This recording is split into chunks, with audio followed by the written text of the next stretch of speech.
Snuggle up by the fire and listen to a ghost story. Don't pay any heed to the howling wind outside or to the creaks in the floorboards. Don't let the footsteps in the attic or the shadows cast by a flickering candle trouble you. Strange shapes are crawling out of the dark. Something ominous is knocking at your door. Chains are rattling in the cellar. Quiet. The ghosts of Christmas are gathering. It is time for the midnight carols. Chapter 2: Winter Without Christmas, Part 1.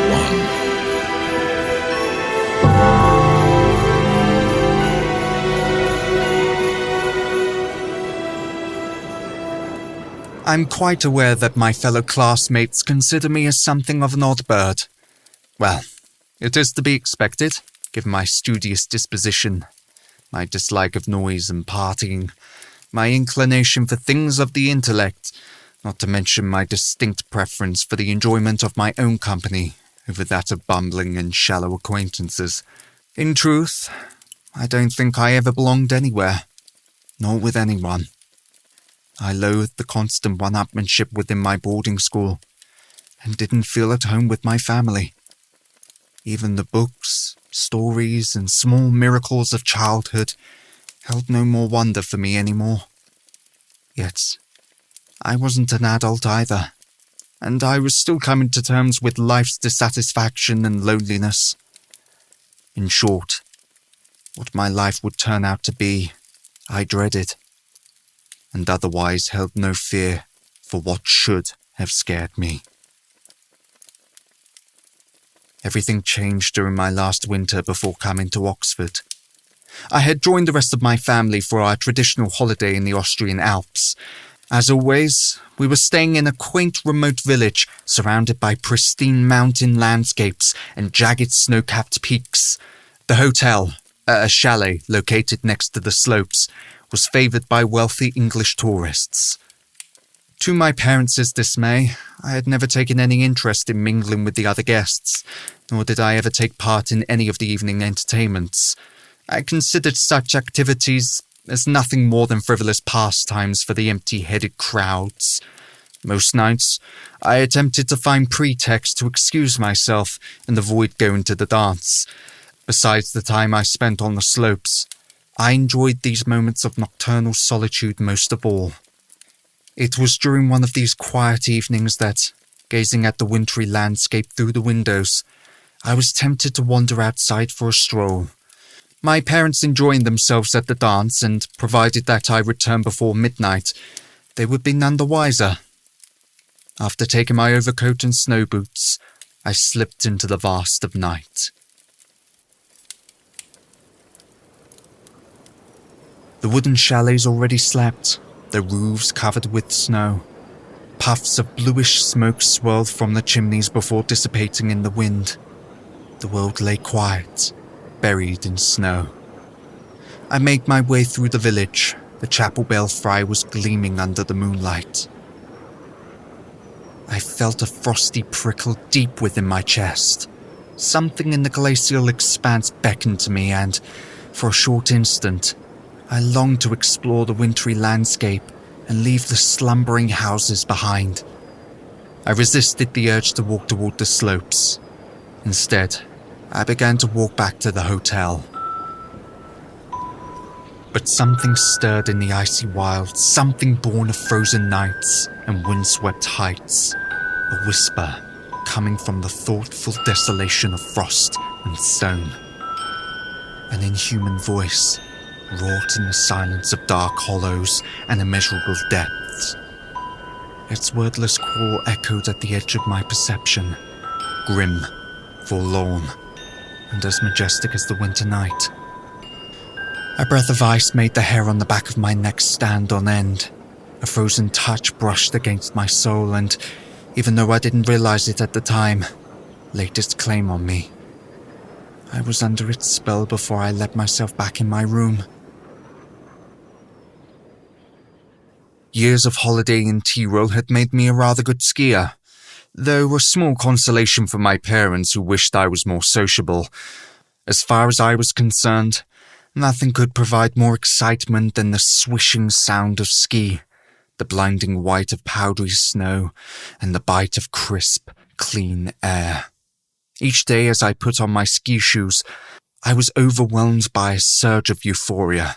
I could ski through the morning and afternoon without feeling any tiredness, intoxicated by physical exertion, as much as by the rarefied mountain air. I treasured the time on the slopes, away from the demands of the world, and did all I could to extend it. In the late afternoons, when the first rose-coloured clouds were appearing in the western sky, I would pick a spot high up, above the slopes, wait for the last skiers to leave, and enjoy a moment of peace in the majestic loneliness and quiet of the snow.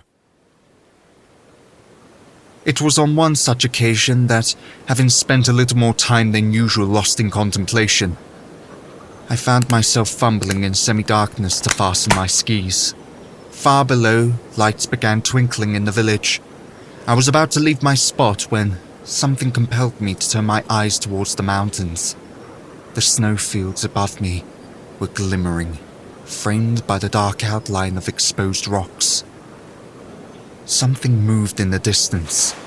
I couldn't quite make out what it was, but it was moving with ease and confidence down the icy slope. I had never seen any animal venturing on the slope before. I had assumed that they had avoided the regions favoured by tourists. After all, most of the mountains remained inaccessible throughout winter. Theirs was the rules of dizzying heights, of sheer cliffs, and perilous chasms. I paused and stared, wondering whether it was an ibex, a lynx, or something else. The figure came closer, gliding on the snow without apparent effort, and I gasped. It was a fellow skier, there was no doubt about it. The shape was sliding from one side of the slope to the other at great speed, spraying glittering snow dust and leaving wide tracks in its wake. Never had I seen anyone skiing with such ease and confidence. The skiers stopped on the ridge above me. Still staring, I waved. The figure didn't wave back, but I sensed some sort of unspoken invitation. There was a kind of impatience in the skier's attitude, an eagerness. Had I just been challenged to a race? Very well, I thought, and went forward, bending my knees to gain speed. Despite my head start, my companion caught up with me in seconds. From up close, I thought I could see long blonde hair shimmering in the moonlight. The few glimpses I could catch of the skier were enough for me to deduce that it was indeed a woman, although the light was too dim and she was too fast for me to guess her age. Her strength and daring suggested that she wasn't much older than I was. I searched my memories for someone like her. I could hardly imagine anyone in the hotel fitting her description. Some of the girls on my dance card had been pretty enough, but none had this kind of flair. She had to be from the village, and yet I very much doubted that she could be a simple peasant's daughter. I hoped that all my doubts would be cleared when we would reach the bottom of the slope. I was trying to think about ways to introduce myself. I went as far as translating my sentiment into German, when, being too caught up in my own thoughts, I lost my balance and tumbled headlong down the slope in a whirlwind of snow.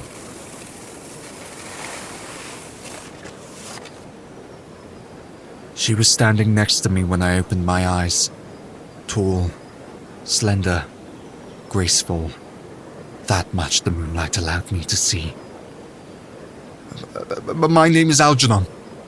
She laughed, but didn't answer. It was a light and airy kind of laugh, like a gust of wind. I couldn't see her face in the darkness, and only caught the gleam of her eyes, blue and icy cold. Where are you staying? I would very much like to meet you again. That is, if you don't mind. I shivered. The cold was starting to get to me. My hands and feet were getting numb. but there was a flutter of excitement in my chest. Before I could ask her more details, she was gone. I tried to follow, of course, but I lost her in the dark. I looked for tracks at the bottom of the slope, near the village. Nothing.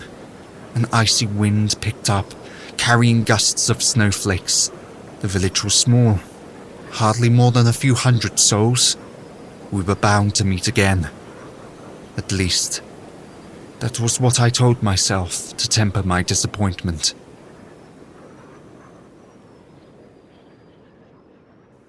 For almost 2 weeks, I looked for her. The exhilaration I used to feel when rushing down the slopes in a flurry of shimmering snowflakes had drained.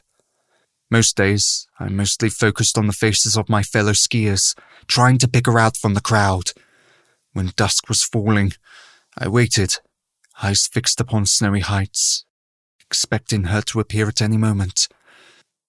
Although each day ended in more weariness and disappointment, there was no end to my fixation.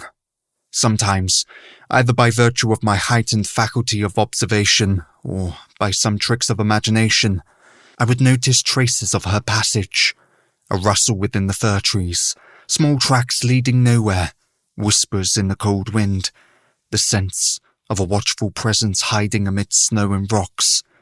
I refrained from calling her out loud, afraid that I would scare her away with the bluntness of my approach. My repeated failures to find her were a constant source of irritation. It should come as no surprise that I snapped when my parents insisted on my going to the evening dance. They wouldn't stop pestering me, claiming that it would indeed be a pity to miss another occasion to socialize. Until I finally yielded. Only when I was getting dressed for the night did I realize it was an opportunity. Most of the hotel guests would be there, along with some of the worldlier villagers. There was a good chance that my mysterious girl would come too. And if she didn't show, there would surely be someone who knew her.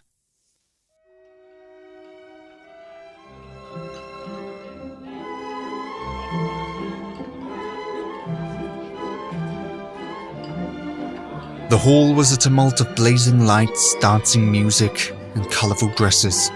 As soon as I stepped into the room, I marvelled at the petty stakes of such festivities. Outside, the howling blizzard had smothered the whole landscape, and the dark of night pressed on. It wasn't a clash between man's good spirits and the forces of nature. Everyone in this hall knew such a battle was already lost. There was no cause for celebration, no victory to be claimed against the elements. No, the dancers' whirling revel meant nothing. I stood in silence for a moment, wondering why they feared the wintry breath of night. Did they know about the translucent wonders of the high ridges, or about the listening depths of glaciers? What frightened them, I longed for, and what they pursued bored me. All were joyful and enthusiastic, spinning around the ballroom to the rhythm of waltzes. I took part in the merriment, with one objective: to find out if anyone knew my mysterious friend. Bafflement and irritation were plainly visible on my partner's faces, but I couldn't help asking questions as I fumbled around, straining to hear their confused answers over the music. Oftentimes, I found myself straying towards the door, expecting her to appear. It was nearly midnight when I noticed a girl from the village eyeing me from the other side of the hall. Since my dance card was almost empty, I invited her. Tourists and villagers usually kept apart, but I assumed that my breach of etiquette couldn't be worse for my reputation than my absent-mindedness. I did my best to ignore her silent stare as we waited patiently for the musicians to play a new piece. I heard you're looking for Percht, don't you? I don't understand. I met this girl on the slopes, tall, blonde hair, and an excellent skier. Does it ring a bell? No bell, no ringing. You must stop looking. Frau Percht is no good for you. I'm not sure what you mean. Ik weste niet. Still, there's no need to get angry. What's the word? Percht? Is that her name? Do you know the girl I'm referring to? Is she a friend of yours?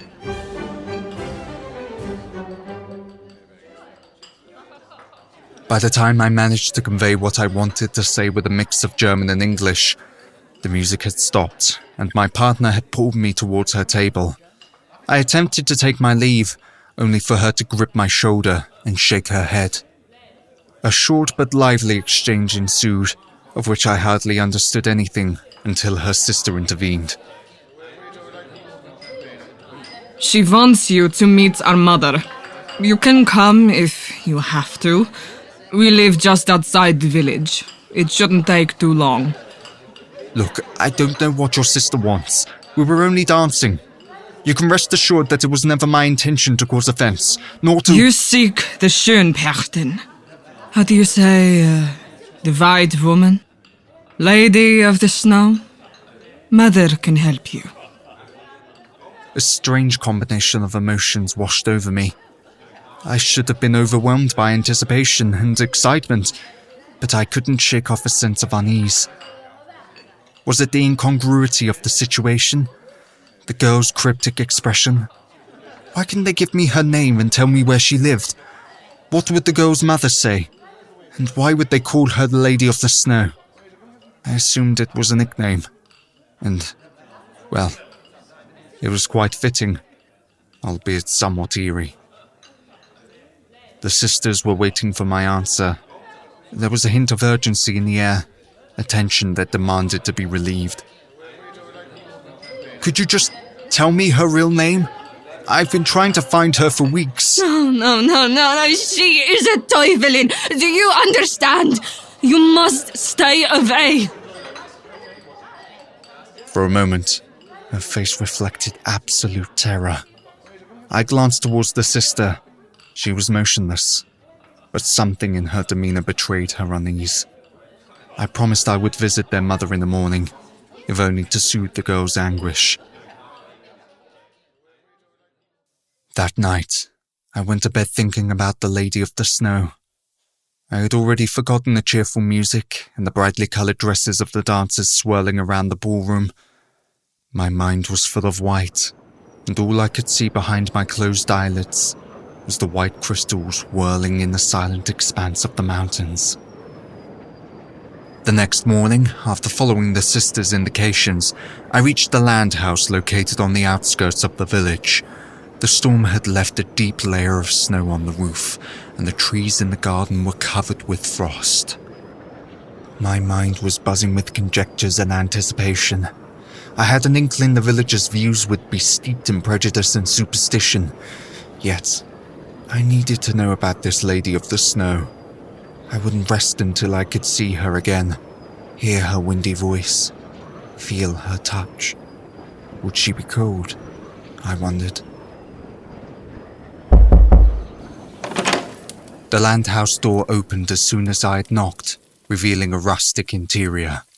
Although the carved wooden ceiling hung low, the main room was large and comfortable. Come in, welcome.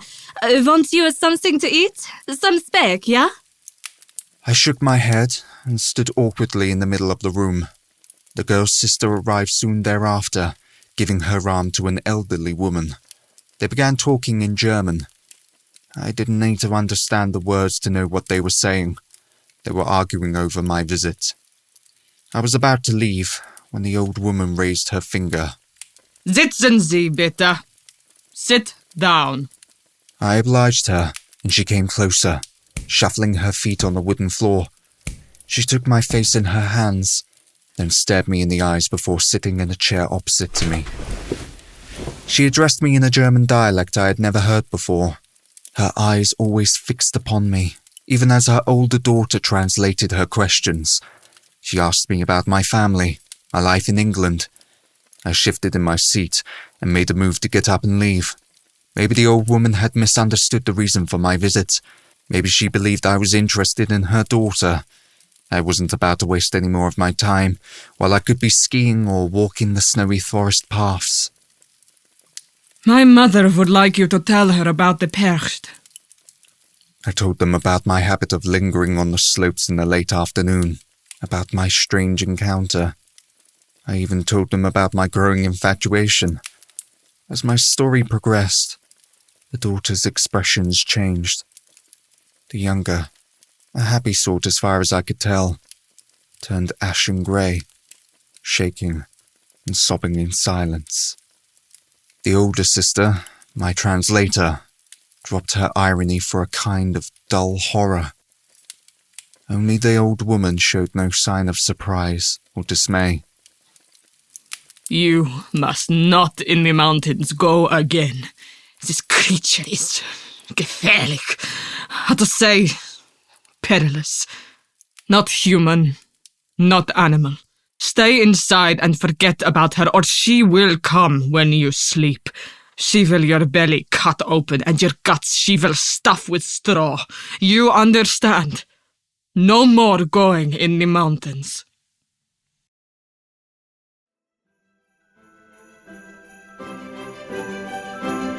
Chapter 2, Winter Without Christmas, Part 1, featured Carmelo Viviani as Algernon and Peter Coates as the announcer. Additional voices by Elizabeth Plant. Sound design by Jamie Stoffer from JLS Audio. The Midnight Carols was created by Vincent Robert Nicou. Thank you for listening, and don't forget to tune in next week for Part 2.